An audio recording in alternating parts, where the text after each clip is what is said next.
नमस्कार दोस्तों। मध्य प्रदेश में एक सरकारी कल्याण योजना में या फिर गवर्नमेंट वेलफेयर प्रोग्राम में उसके परिवार को मिली जमीन पर अतिक्रमण करने के बाद पुरुषों के एक समूह ने 38 वर्षीय आदिवासी महिला को आग लगा दी। महिला के पति ने पुलिस को बताया कि खेत में आग लगाने के बाद तीनों लोगों ने एक वीडियो लिया। वीडियो को सोशल मीडिया पर शेयर भी किया गया। गुना जिले की आदिवासी महिला राम प्यारी सहरिया की हालत अभी के हिसाब से काफी खतरनाक है दोस्तों। तो आज इस वीडियो में इस इंसिडेंट को हम पूरी तरह समझने की कोशिश करेंगे, साथ साथ में मध्य प्रदेश के कुछ इंपॉर्टेंट ट्राइब्स के बारे में भी डिस्कस करेंगे। शुरुआत करते हैं दोस्तों। वैसे ये महिला बिलोंग करती है सहरिया ट्राइब से। सहरिया ट्राइब एक पर्टिकुलरली वल्नरेबल ट्राइबल ग्रुप है या फिर पीवीटीजी है। पीवीटीजी के बारे में हम आगे इन डिटेल डिस्कस करेंगे। वैसे पुलिस ने यह कहा है कि महिला के पति अर्जुन सहरिया ने शनिवार को उसे जलने की चोटों के साथ खेत पर पाया। पुलिस ने यह भी कहा कि महिला ने अपने पति को बताया कि 3 लोगों ने 6 बीघा जमीन पर जुताई के लिए उसे आग लगा दी, जो एक सरकारी कल्याण योजना के तहत सहरिया के परिवार को अलॉट की गई थी बहुत साल पहले। वैसे पुलिस ने तीनों के against first information report register किया है, उनमें से 2 को अरेस्ट भी किया है। अब दोस्तों सहरिया ट्राइब के बारे में कुछ बेसिक डिटेल्स। इन्हें सहर, सहरिया या सहरिया कहते हैं। एक एथनिक ग्रुप है in the state of Madhya Pradesh and some districts of Rajasthan. They are particularly vulnerable tribal group. इनका सोशल लाइफ देखिए। अपने ग्रुप में सभी को ये ब्रदर एंड सिस्टर मानते हैं, इसलिए शादी हमेशा दूसरे क्लान से करते हैं। इनका एक गवर्निंग काउंसिल है दोस्तों। अपने कम्युनिटी का सारे अडल्ट मेंबर्स इनका गवर्निंग काउंसिल का पार्ट है, जिसे एक पटेल हेड करता है। इनकी इकोनॉमी देखिए। They are expert woodsman and forest product gatherers. तो बेसिकली जितना माइनर फॉरेस्ट प्रोड्यूस वगैरह रहता है ये लोग कलेक्ट करते हैं। And they are particularly skilled in making catechu from khair trees. अब क्या होता है दोस्तों ये catechu? Catechu basically acacia trees का एक एक्सट्रैक्ट है जो कलेक्ट करने में सहरियास एक्सपर्ट है। अब ये जो एक्सट्रैक्ट है इसे ऐसे फूड एडिटिव डाई करके आप यूज कर सकते हो, इसका वैल्यू है। अब ये जो खायर ट्री है ये भी एक टाइप ऑफ अकेशिया ट्री है, समझ लीजिएगा। अब दोस्तों पर्टिकुलरली वल्नरेबल ट्राइबल ग्रुप्स के बारे में कुछ बेसिक डिटेल्स। ट्राइबल ग्रुप्स में सबसे वल्नरेबल, सबसे प्रिमिटिव, जिनका बिल्कुल सोशियो इकोनॉमिक डेवलपमेंट नहीं हो पाया, इन्हें government particularly vulnerable tribal groups करके क्लासिफाई किया हुआ है। अब कोई भी एक ट्राइबल ग्रुप को ऐसे पीवीटीजी डिक्लेयर करने के लिए कुछ क्राइटेरिया मीट होना चाहिए, जैसे कि डिक्लाइनिंग और स्टैग्नेंट पॉपुलेशन। इनके पॉपुलेशन में डिक्लाइन नजर आना चाहिए या फिर पॉपुलेशन स्टैग्नेंट रहना चाहिए। स्टैग्नेंट मतलब ना ऊपर ना नीचे। फिर लो लेवल ऑफ लिटरेसी होना चाहिए। Pre agricultural level of technology. अब इसका मतलब क्या है? देखिए, एग्रीकल्चर वगैरह इंट्रोड्यूस होने से पहले ह्यूमंस कुछ मेथड्स यूज करते थे ना, अभी की बात नहीं कर रहा हूं, हजारों साल पहले। उस मेथड्स को अभी भी यूज करने वाला जो लोग हैं उसे प्री एग्रीकल्चरल बोल सकते हो। फिर देखिए, इकोनॉमिकली बैकवर्ड होना चाहिए। तो इतने क्राइटेरियाज फुलफिल होने से एक ट्राइबल ग्रुप को ऐसे particularly vulnerable tribal group government declare करते हैं। They generally inhabit remote localities. देखिए, ये लोग जनरली रिमोट एरियाज में रहते हैं दोस्तों, जहां इंफ्रास्ट्रक्चर बिल्कुल पुअर है एंड एडमिनिस्ट्रेटिव सपोर्ट भी नहीं पहुंचते हैं।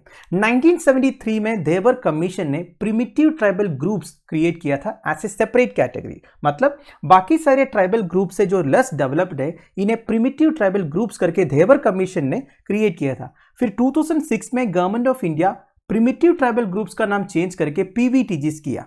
ठीक है।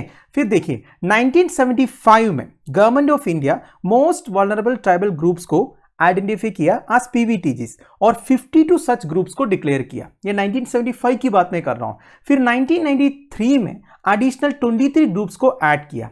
तो अभी के हिसाब से इंडिया में total 75 particularly vulnerable tribal groups है ऑफ 705 शेड्यूल्ड ट्राइब्स। वैसे 705 ट्राइबल ग्रुप्स है, उसमें से 75 पीवीटीजी है। ठीक है। और इंडिया में सबसे ज्यादा पीवीटीजी किस स्टेट में दोस्तों? ओडिशा में है 13, फिर आंध्र प्रदेश में 12। अब दोस्तों tribes in Madhya Pradesh. India में सबसे ज्यादा ट्राइबल पॉपुलेशन मध्य प्रदेश में है। टोटल 46 रिकॉग्नाइज्ड शेड्यूल्ड ट्राइब्स है मध्य प्रदेश में, उसमें से 3 पर्टिकुलरली वल्नरेबल ट्राइबल ग्रुप्स है जो मध्य प्रदेश के 52 डिस्ट्रिक्ट्स में स्प्रेड है। मध्य प्रदेश में अराउंड 1.53 करोड़ ट्राइबल पॉपुलेशन है दोस्तों। इसका 40% भिल कम्युनिटी है एंड 34% गोंड ट्राइब है। अब देखिए, भिल कम्युनिटी आपको देखने को मिलेगा वेस्टर्न मध्य प्रदेश डिस्ट्रिक्ट्स में, लाइक बरवानी, खंडवा, झाबुआ, अलीराजपुर, इवन कुछ बॉर्डर राजस्थान डिस्ट्रिक्ट्स में भी देखने को मिलेगा। गोंड्स जो है ईस्टर्न डिस्ट्रिक्ट्स ऑफ मध्य प्रदेश में है, लाइक मांडला, डिंडोरी, अनूपपुर, उमरिया, छिंदवाड़ा। ये क्वेश्चन आपसे एग्जामिनेशन में पूछ सकते हैं दोस्तों, ठीक है। तो ध्यान दीजिएगा, भिल कम्युनिटी जो है वेस्टर्न मध्य प्रदेश में, गोंड्स जो है ईस्टर्न मध्य प्रदेश में, ठीक है।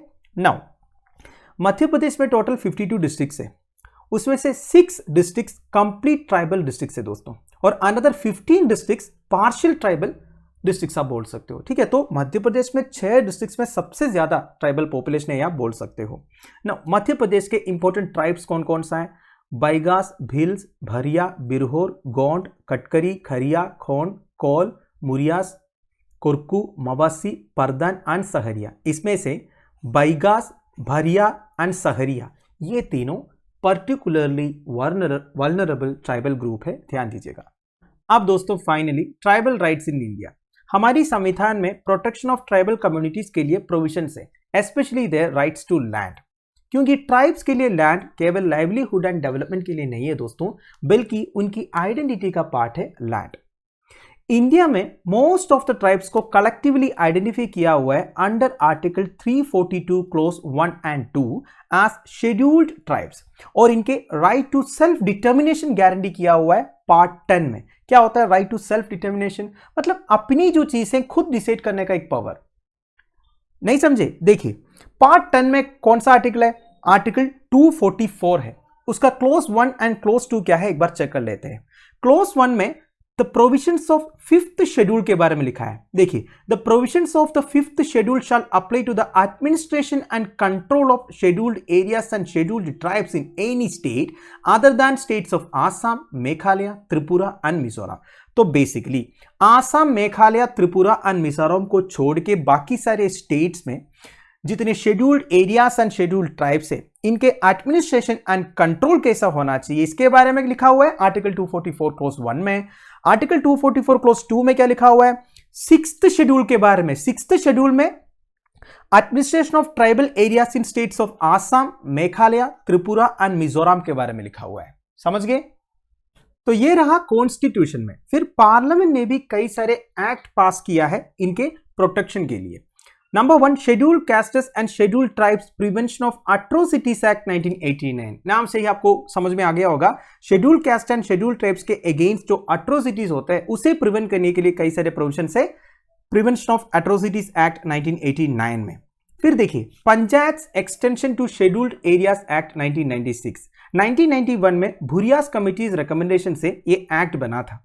It safeguards the traditions and customs of the people and their culture, identity, traditional resources। तो बेसिकली ट्राइबल पॉपुलेशन का कस्टम, कल्चर, आइडेंटिटी, उनके ट्रेडिशनल रिसोर्सेस, ये सब सेफगार्ड करने के लिए प्रोविजन है panchayat extension to scheduled areas act 1996। इसे पेसा एक्ट भी बोलते हैं, ठीक है, पेसा एक्ट। नाउ इस एक्ट के अंडर ग्राम सभा और panchayat at the appropriate level shall be consulted before making the acquisition of land in scheduled areas. तो बेसिकली शेड्यूल्ड एरियाज में अगर कुछ लैंड एक्वायर करना है तो उधर के ग्राम सभा या फिर पंचायत से सबसे पहले कंसल्ट करना पड़ेगा। अगर गवर्नमेंट को कुछ रिहैबिलिटेशन प्रोजेक्ट लेके आना है तभी उधर के ग्राम सभा या पंचायत से कंसल्ट करना पड़ेगा।